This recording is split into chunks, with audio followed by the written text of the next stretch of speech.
Assalamualaikum warahmatullahi wabarakatuh.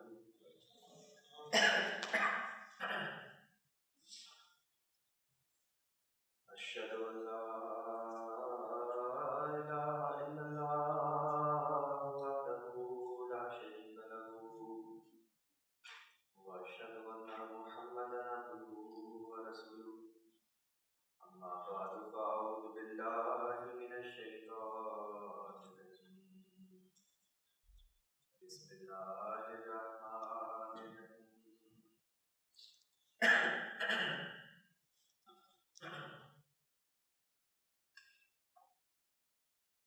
Last time we were covering the beginning verses of Surah Al-Baqarah.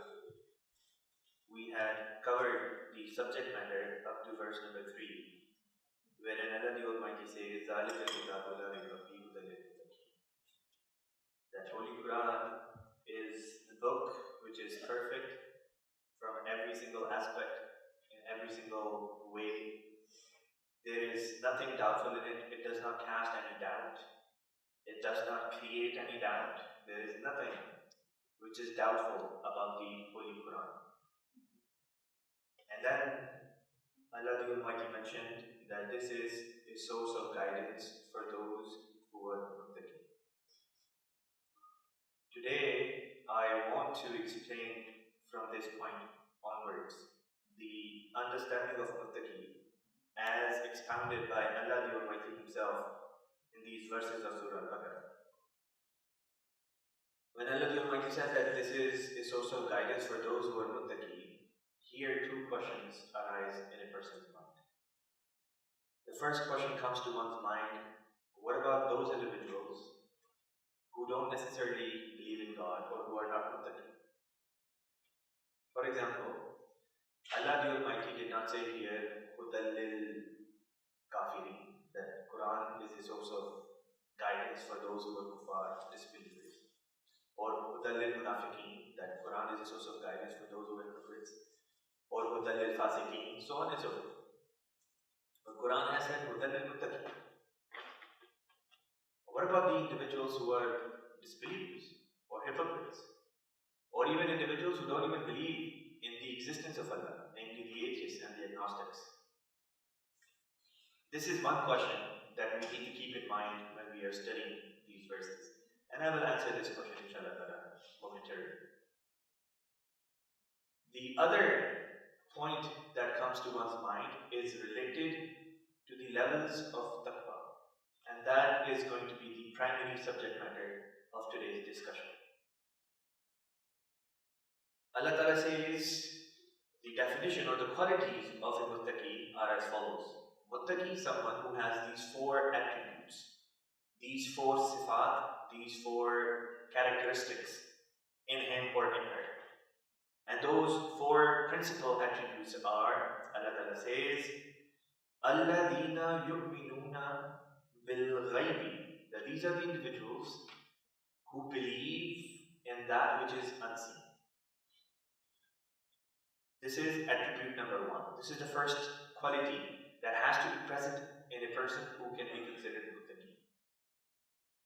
The second attribute is وَيُقِيمُونَ الصَّلَاةَ, that they establish prayer, that they establish namaz, they establish salat.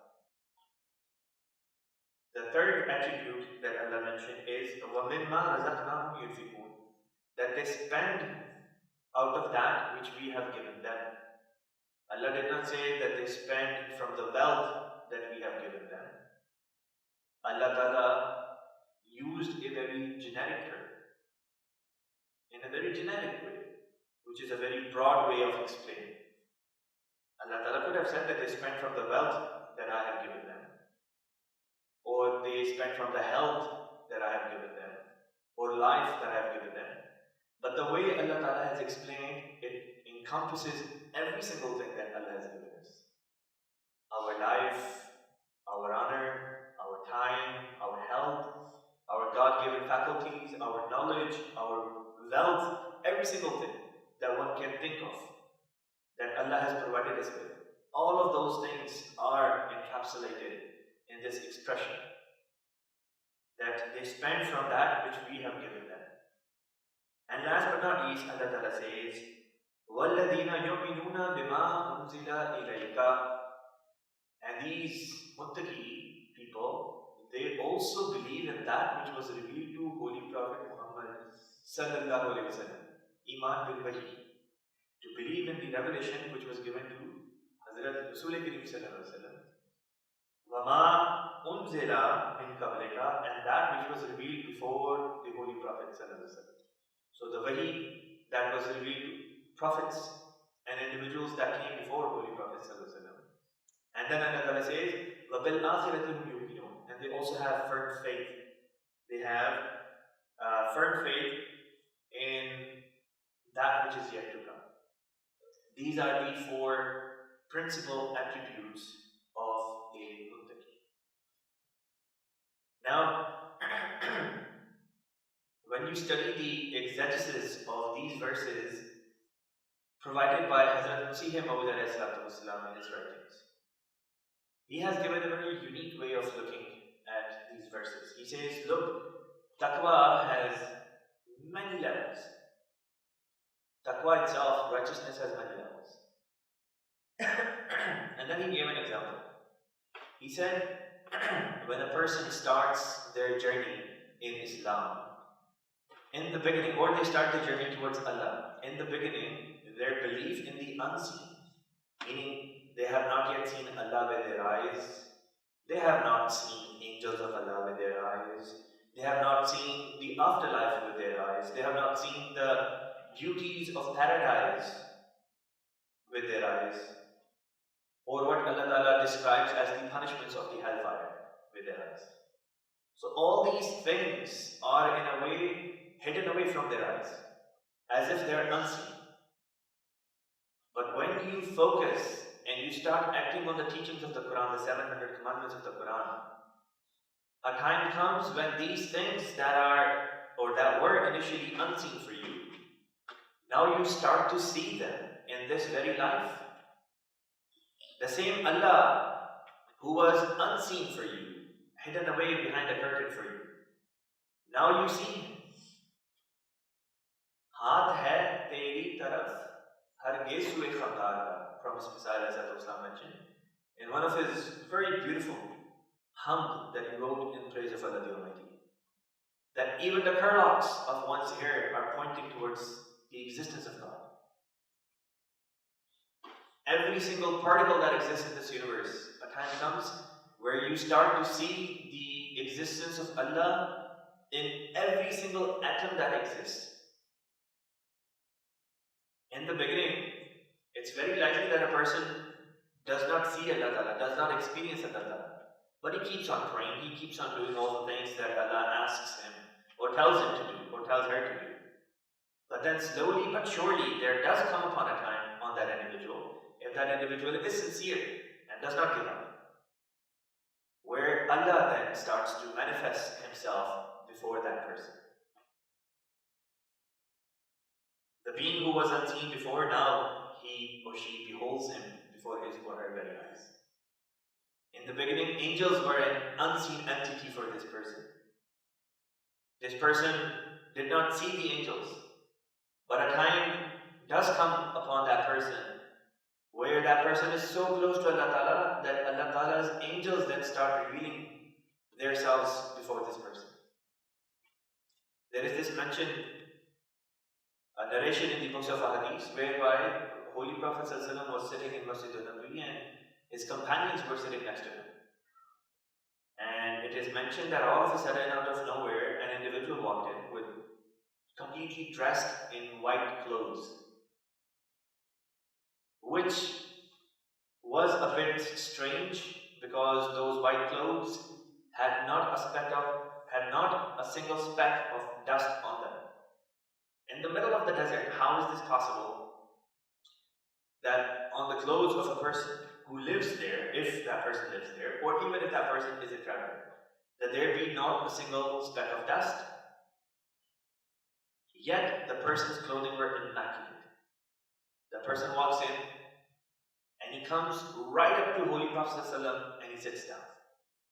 He sits down so close to Holy Prophet ﷺ that his knees were practically touching the knees of Holy Prophet ﷺ at that point. You know, when you sit in Qada, when you sit at At-Tahiyyat, the way you sit, imagine Holy Prophet ﷺ sitting in a similar way. And imagine this person walking into Masjid al-Nabi, coming so close to Holy Prophet ﷺ that he's facing Holy Prophet ﷺ and he's sitting in exact same manner, whereby his knees are now touching the knees of Holy Prophet ﷺ. And then this person, and remember, the Sahaba are watching. And then this person starts having a conversation with Holy Prophet ﷺ. He asks 3 questions. What is Ihsan? What is Iman? What is Islam? And Holy Prophet ﷺ answered all these 3 questions. And then, every time he would ask a question and Holy Prophet ﷺ would reply, the man would say, you are correct. As if he already knew the answers, but he was still asking Holy Prophet ﷺ. Everybody was perplexed that was there, surprised, shocked. When the man had asked the 3 questions, he got up and he left. Everybody who was there, not a single person, knew who that individual was. Remember, back then, Medina was a very small city. It was a city where everybody knew everybody. And yet, not a single person knew who this person was. And if this person was a traveler who came from outside, then his clothes should have shown that he's a traveler. There should be some signs of dust on his clothes. But again, clothes were immaculate. So Holy Prophet ﷺ observed that his companions were a bit perplexed, a bit shocked. So then he replied to them that this individual whom you saw was none other than Gabriel, who had come to teach you your religion. In that instance, the belief of the Sahaba, which might have been at the level of unseen, now it was not at the level of unseen, and now they had seen the angel of Allah Ta'ala with their eyes. This is what Hazrat Masih Maud is talking about. In another place in the Holy Qur'an, Allah Ta'ala says, إِنَّ الَّذِينَ قَالُوا, surely those who say, رَبُّنَ اللَّهُ ثُمَّ اسْتَقَامُوا, that our Lord is Allah, and then they show patience. What happens? تَتَنَزَّلُ عَلَيْهِمُ الْمَلَائِكَةُ وَلَا تَخَافُوا, angels of Allah Ta'ala come down upon them, descend upon them. Then these angels converse with these people, and these people are able to then see these angels with their spiritual eyes. This is the higher level of taqwa. This is how Allah Ta'ala guides someone who is at a basic level of taqwa to a higher level of taqwa. Moving on, we have yuqimuna salata, the second attribute, that they establish prayer. In the beginning, a person who is at the initial stage or fundamental levels of taqwa finds it very difficult to come to masjid. Every time it is time for salah, he thinks of different excuses not to come to masjid. Maybe Secretary Mal might be at the masjid and he might remind me about my chanda. Might be Qaid Sahab might ask me to do some duty, or Sada Sahab might give me some task. Sometimes it is the excuse that, the masjid is too far. I can't drive, I'm tired. Or my favorite TV show or game is about to be on TV. Or we need to go to our friend's place and hang out. These different excuses come in one's mind. And even when that individual comes at the masjid, his heart and mind is not in the salat. His heart and mind is outside. Even when he's praying, facing Kaaba, thinking about Allah Ta'ala, in reality he is not really thinking about Allah Ta'ala. He's thinking about the fact that he has mortgage to pay, that he has to get up early in the morning tomorrow to go to work, or that he has a test at school or college or university. All these worldly thoughts are crossing his mind while he's standing in front of Allah Ta'ala and apparently worshiping Him. So his prayer is not at a level that could be called prayer in its perfect sense. The word iqamat salat, from Prophet Muhammad mentioned that Yuqimuna Salat means that he makes his prayer stand. Iqamat literally in Arabic language means to stand. It comes from the root qaum. Qaum means to stand. Or a nation which stands together for a unified purpose. For Iqamat Salat then means that his prayer keeps on falling down. He thinks about all these different things, whereas he should be focused on Allah Ta'ala. And that causes his namaz, his salat to fall down. And then he again tries to bring it back up. So there is a constant struggle.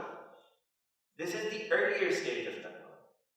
And then after some time, when you focus and you are constant and you're praying to Allah Ta'ala, there does come upon a time where your salat now becomes a source of delight for you.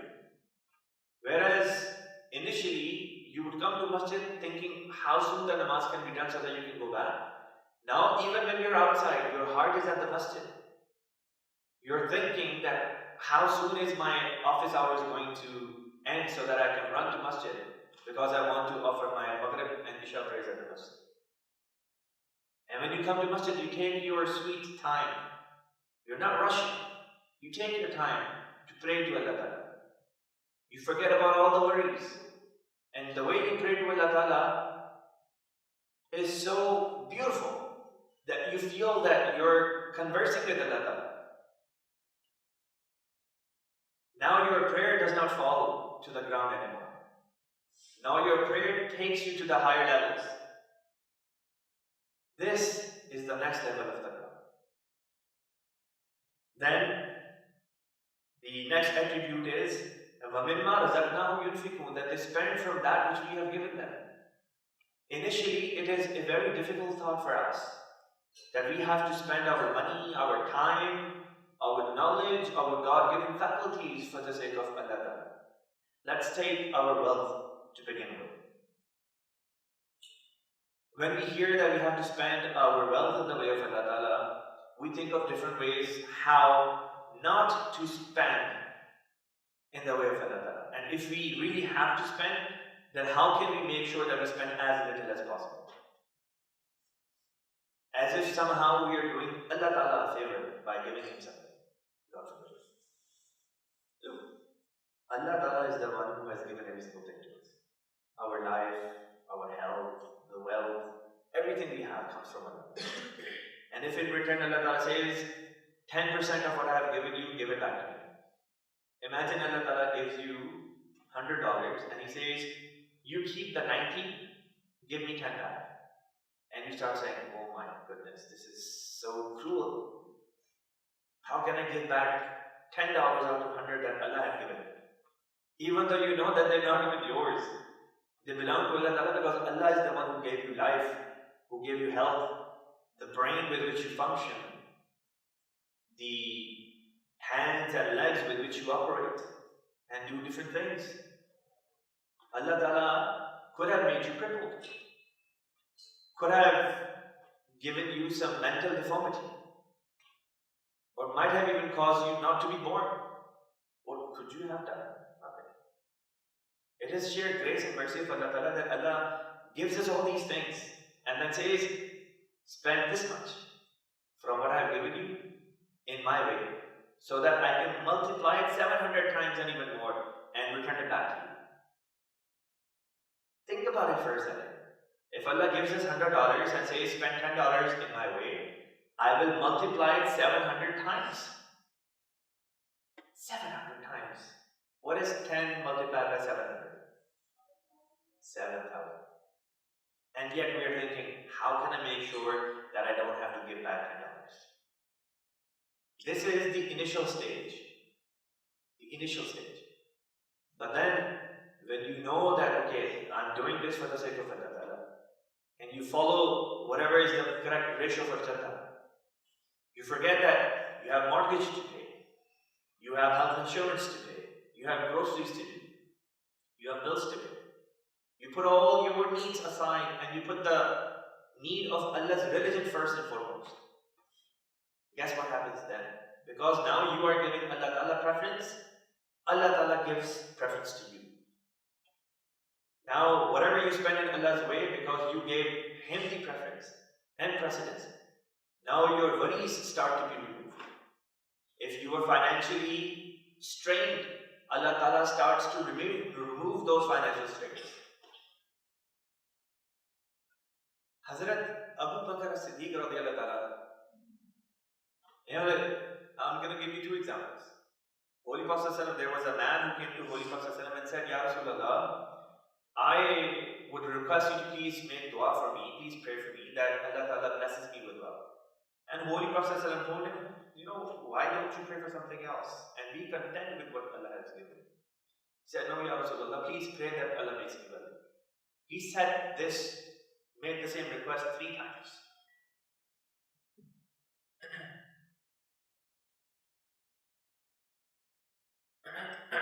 So the man made this request 3 times. And every time Holy Prophet would say the same thing, why don't you pray for contentment? Do you not have my example in front of you? I don't ask Allah Ta'ala to give me wealth. I am happy with what I have. But the man was stern, he was persistent, he was saying, no, please pray that I get wealth. So Holy Prophet prayed. And as a result of his dua made for that person, the person was blessed by Allah so much that now he became filthy rich. Super rich. Ultra rich, as we say nowadays. And now, when it was time to pay zakat, remember zakat is paid on the idle money. Your assets that have been sitting for at least 1 year, and you haven't done anything with them, that's on what you pay zakat. So, a person on behalf of Holy Prophet ﷺ went and said to that person that, look, zakat is now applicable on you, you should be paying zakat. And now this man started making XYZ reasons not to give zakat. Excuses. I'm busy, come back again, or I don't have money, even though he became an ultra-rich person. History records about this person, and Hazur Aziz, a couple months or so ago, mentioned about this individual actually in one of his khutbah. Until one day, when Holy Prophet ﷺ was sitting in the masjid, he noticed that this man has stopped coming to masjid altogether. The man who used to come to masjid now doesn't even come to masjid. He wouldn't even come for Jummah. So one Friday, Holy Prophet ﷺ said, where is this man? And people said, now he's so busy that he doesn't even have time to come. And while Holy Prophet ﷺ was sitting there, he wasn't happy about this. Allah Ta'ala revealed to Holy Prophet ﷺ 1 or 2 verses of the Qur'an that spoke of this individual. One of his relatives was sitting in that gathering who heard this and went immediately after that to that individual and said, you're such an unlucky person. Allah just revealed a verse regarding you in the Holy Qur'an. This is such a scary thought. The man became, sorry. So he came back. He came to Holy Prophet running and said, Ya Rasulullah, I would like to present my zakat. But now it was too late. Holy Prophet said to him, now I cannot accept the zakat from you. Allah had stopped from accepting zakat from him. So this individual went back 2 or 3 years or so after this point. Holy Prophet passed away. And Hazrat Abu Bakr Siddiq became Khalifa of Rasulullah. This man came back to Hazrat Abu Bakr Siddiq and he said, oh Khalifa to Rasul, please accept my zakat. And Hazrat Abu Bakr Siddiq replied, how can I accept from you what my master, Holy Prophet did not accept? Go back. Your wealth is now not going to be accepted. So he went back sorry once again. A couple years later, Hazrat Abu Bakr Siddiq passed away and Hazrat Umar became Khalifa instead. And this man came back to Hazrat Umar this time and said, please you accept my zakat. And Hazrat Umar replied, how can I do what Hazrat Abu Bakr Siddiq and Holy Prophet did not do? Go back, your zakat is not acceptable here. And then after 10 or so years, Hazrat Umar passed away. And then he came back at the time of Hazrat Usman, and Hazrat Usman gave the same answer. And then this man went back as a loser. And he died. Now, I'll give you the other example. The example is that of Hazrat Abu Bakr Siddiq. radiallahu anhu, he was so much moved by the teachings of Islam that Allah had taken him from one level of taqwa to the higher level of taqwa. Whereas now, he was, when Holy Prophet would say, spend something in the way of Allah Ta'ala, he wouldn't spend something. He would spend everything he had. At the time of one of the battles, when Holy Prophet required financial assistance in order to prepare the army, he said, bring something for the sake of Allah Ta'ala. That day, Hazrat Umar thought that now is my chance to surpass Hazrat Abu Bakr Siddiq. And he said to himself, you know how I'm going to surpass him? I'm going to take whatever I have, half of my entire jaida, half of all of my belongings, half of that I'm going to give it to Holy Prophet. He brings all of that, only to see Hazrat Abu Bakr Siddiq already standing in front of Holy Prophet with every single thing he had. Holy Prophet asked Hazrat Abu Bakr Siddiq, Ya Abu Bakr, O Abu Bakr, what have you left in your home? It seems like you've brought every single thing which was in your home. What did you leave behind? You know what the response was? The response was, I have left Allah and His Messenger in my home. This was the higher level of taqwa that Allah Ta'ala had taken Hazrat Abu Bakr Siddiq radiallahu anhu. This is Hudal al-Muttaqi, taking a muttaqi from a lower level to a higher level. Same applies when it comes to our time, that when Jamaat asks us to give time to come to Masjid, to come to meetings, we find excuses. Or even if we come, we're always in a hurry to leave. But then a time comes where your heart and soul belongs in the Masjid, belongs in the Jamaat. You don't want to go back because you're here and you enjoy being at the Masjid. You enjoy being in Jamaat sittings and gatherings and majalis. And last but not least, وَالَّذِينَ يُؤْمِنُونَ بِمَا أُنزِلَ إِلَيْكَ وَمَا أُنزِلَ مِن قَبْلِكَ وَبِالْآخِرَةِ هُمْ يُؤْمِنُونَ. That these individuals believe in the wahi which was sent to Holy Prophet ﷺ, which is Qur'an. And they also believe in the wahi which was sent to individuals that came before Holy Prophet ﷺ. وَبِالْآخِرَةِ هُمْ يُؤْمِنُونَ. And they also believe in that which is yet to come. So the unseen phase of taqwa for them for this attribute is that wahi is a foreign concept for these individuals. They know that wahi was sent to Holy Prophet ﷺ. They know that wahi was sent to men and women before Holy Prophet ﷺ. But they have not experienced wahi. But now after some time, they come to that level of taqwa where now Allah starts sending wahi to these individuals in the form of revelation or in the form of kashaf, which is a vision or a true dream or ilham. This is the second level of taqwa. This is how Allah Ta'ala takes us from the lower level to the higher level. Hazrat Masih Maud alayhi salatu wasalam was commenting on these verses, and he made a very remarkable observation. He said, when I was reading these verses, wherein Allah says that Allah sent wahi to Holy Prophet and to individuals, including prophets before Holy Prophet, he said, I questioned, what about the wahi that Allah sends on me? Where is that mentioned in the Qur'an? That people should believe in the wahi which would be revealed on on the promised Messiah. He says, आज मेरे दिल में ये ख्याल पैदा हुआ कि कुरान शरीफ की वही और इससे पहली वही पर ईमान लाने का जिक्र तो कुरान शरीफ में मौजूद है, हमारी वही पर ईमान लाने का जिक्र क्यों नहीं? इसी अमर पर तवज्जो कर रहा था खुदा ताला की तरफ से बतौर अलका के यकायक मेरे दिल में ये बात डाली गई कि आया करीमा वल्लज़ीना युमिनूना बिमा उनज़िला इलैका वमा उनज़िला मिन क़ब्लिका से अंबिया साबिकीन की वही और आखिरा से मुराद मसीह मौऊद की वही है। आखिरा के माने हैं पीछे आने वाली। वो पीछे आने वाली चीज क्या है? सियाके कलाम से जाहिर है कि यहाँ पीछे आने वाली चीज से मुराद वो वही है जो कुरान करीम के बाद नाज़िल होगी, क्योंकि इससे पहले वहियों का जिक्र है। एक वो जो हज़रत सल्लल्लाहु अलैहि वसल्लम पर नाज़िल हुई, दूसरी वो जो हज़रत सल्लल्लाहु अलैहि वसल्लम से कबल नाज़िल हुई, और तीसरी वो जो आपके बाद आने वाली थी.